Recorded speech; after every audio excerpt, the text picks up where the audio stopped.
The psychology behind casino design, colors, crowds, and even certain odors can affect how much you play and how long you stay. As we walk through the Horseshoe Casino in Hammond, Indiana, General Manager Dan Nita describes the conspiracy theory behind casino design. They have no clocks or windows, so people will lose track of time and spend more money. While you won't see natural light or clocks in most casinos, it's not for the reasons you might think, according to Nita. We recognize that everybody has their own time devices, whether it's their phone or their watch, he says, pausing under a glittering chandelier. Direct sunlight, he continues, would create a glare on cards and machines. Granted, if the lack of clocks at the Horseshoe is what's making that chain smoker go to town at the sex and the city slot, Nita probably wouldn't be the one to tell me. But the man has science on his side. In a recent review of more than 15 psychological studies on casino design, British psychologist Mark Griffiths found no conclusive research on the effect of windows or wall clocks on gamblers. Still, Griffiths, who has been studying gambling since the 90s, turned up plenty of unexpected factors that play into how you spend your cash on the gaming floor. Picture a casino and you probably conjure an image straight out of The Hangover, blackjack players throwing down bets with Flo Rida's Right Round playing in the background. Casinos modeled after that mold may have you betting at lightning speed, too. In one study, Griffiths found 56 volunteers to play roulette, piping in different combinations of music and lighting colors. A combo of red lights and fast-tempo music made people bet at a faster pace than did white lights and no music or slow music, probably because it matched gamblers' images of a sexy, high-stakes casino.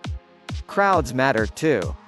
In 2009, scientists at the University of Guelph in Ontario, Canada, sat down a group of 484 male and female gamblers in a simulated casino, studying how they reacted to various stimuli, including the number of people gambling near them. When the gaming floor was less crowded, females reported the urge to gamble more than they had planned. Why? The women may have felt inhibited when they knew their behavior was being observed by many others, researchers say. And here in Chicago, Dr. Alan Hirsch, founder and director of the Smell and Taste Treatment and Research Foundation in Streeterville, has studied the effect of certain scents on gamblers. When a casino in Las Vegas pumped a pleasant but unidentifiable scent, Hirsch says a mixture of so many notes that you wouldn't say, "Aha, rose," or "Aha, violet," into a slot machine area on a Saturday, the machines raked in about 50% more money than on the previous or following Saturday. The smell may have boosted gamblers' moods, causing them to stay longer and spend more, Hirsch says. Or it may have triggered sexual arousal, which he says leads to a more aggressive behavior pattern, in this case, more aggressive gambling. Meanwhile, architects are doing their part to debunk the myth of the cave casino, incorporating windows into many newer blueprints to be more energy efficient and to offer more of a resort experience, says Ethan Nelson, president of Las Vegas's Steelman Partners, a firm that designs dozens of casinos each year. Locally, you'll see this in the Horseshoe's Village Square Buffet, which offers views of Chicago's skyline.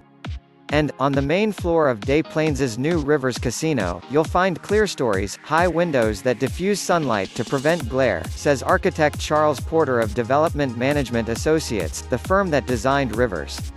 As we wind around the Horseshoe, Nita lets me in on one more casino myth, that you're meant to get lost on the floor so more games will catch your eye. This one, however, may hold a nugget of truth. David Cantor, a British psychologist who studies the way architecture influences human actions, compares a casino's layout to that of a department store. "I don't think architects want to deliberately make casinos confusing," he says. "But I think it's very much the idea that people get swallowed up into it and feel comfortably part of it. If Governor Quinn loosens his stance on state gambling laws, maybe Macy's would do well to stick a few slots between housewares and the men's department."